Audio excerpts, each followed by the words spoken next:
I think most storytellers would probably agree that one of the most important parts of any story is the end. How does it end? I mean, really the whole movie is sort of setting you up for the end. And most storytellers know that people want a happy ending. They want to walk out of the movie theater feeling like the good guy won, he survived just barely, and even though everything was crazy, ultimately it all worked out for the good. But we've all been to that movie. You know, the movie I'm talking about where you leave the movie theater just feeling annoyed and frustrated because the director, the producer, the scriptwriter totally screwed with your emotions the whole time.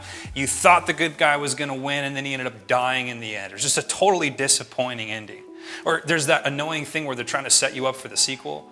And they're trying to get you to come back and see the next movie, so they just leave this massive cliffhanger and you have to wait 2 years in suspense just waiting to see what happens.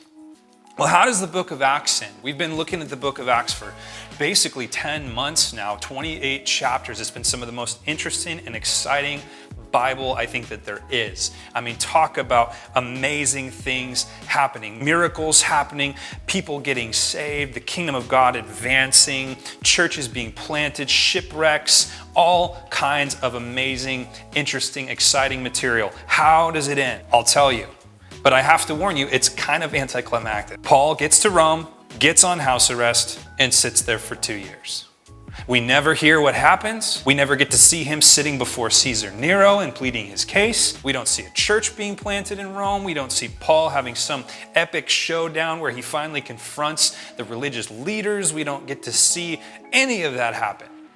Paul on house arrest for 2 years, the end. What in the world is up with that?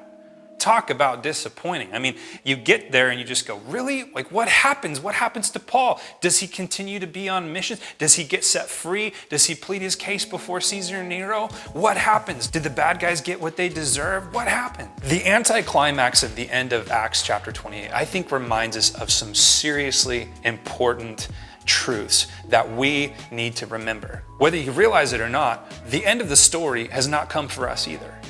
If you just to look at your life the way it is right now, it feels like an anticlimax. You're still waiting for the end of your story. You're still waiting to see how it's going to end. And learning, I think, how to understand the end of the book of Acts has keys to unlocking how we understand the anticlimax or the tension of the moment that we're living in right now. So this Sunday, we're going to talk about what do we do with the way the book of Acts ends, and what can it teach us about how we live in the tension of what theologians call the already not yet.